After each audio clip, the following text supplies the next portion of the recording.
جی علی مدد. مولا علی مدد. جی سید. جی بھائی کیا سوال ہے آپ کا؟ مولا پھر سوال ہے کہ جیسے آپ نے اوم کے پڑھا ہے کہ اوم بھی مولا کی جیسے امام زمانہ کے آج انتظار کر رہے ہیں وہ، تو کیا ہم اوم کی تصویر یا اس کی کوئی چیز لگا سکتے ہیں؟ اچھا ٹھیک ہے، آپ نام بتانا چاہیں گے، کہاں سے بات کر رہے ہیں؟ جی قمر بات کر رہا ہوں افریقہ سے کرنا سے. جی ٹھیک ہے.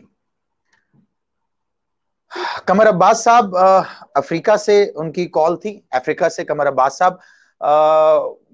میں نے جو نشستیں مختلف مذاہب میں مولا کو کن ناموں سے پکارا جاتا ہے، اس میں جو میں نشستیں پڑھ رہا تھا اس سے متعلق ان کا سوال ہے کہ میں نے ہندوؤں پہ بات کرتے ہوئے یہ بات کہا تھا کہ ان کے دھرم میں کہاں کہاں کیسے موجود ہے. تو جو اوم اور ایشور، ان کے بارے میں نے کہا تھا کہ یہ آل مائٹی پاور کے طور پر ان کے ہاں ایک نام لیا جاتا ہے.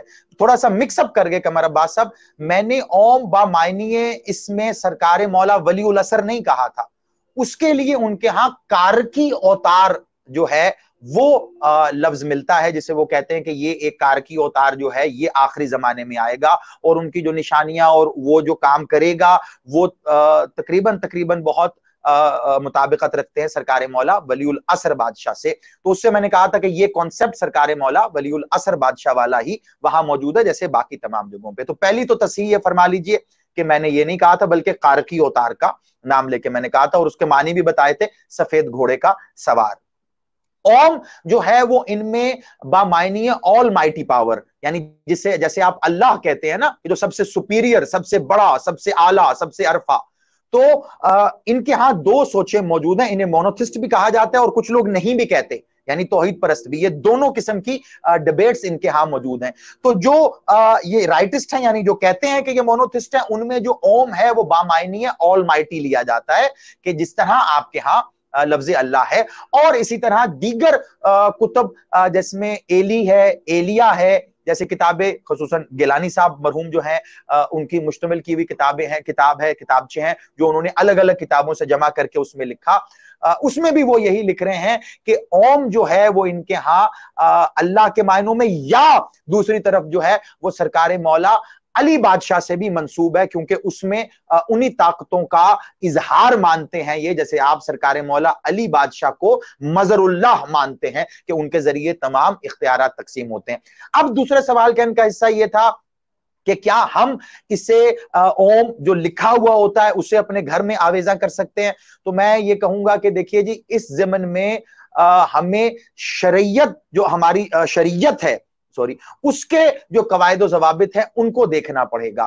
تو اس کے مطابق جو یہ اسم لکھا ہوا ہے اوم، ٹھیک ہے، اس کی کہیں ایسی ممانعت نہیں، کیونکہ دیکھیے جو شرک والا معاملہ ہے نا اسے آپ نے اپنے مد نظر رکھنا ہے.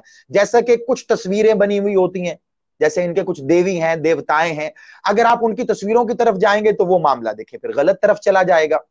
لیکن اگر آپ بات کرتے ہیں صرف یہ لکھا ہوا نام اوم، تو بات وہی ہے، میں اس کو بڑا ہی آسان کر رہا ہوں، کوئی غلط طرف نہ چلا جائے.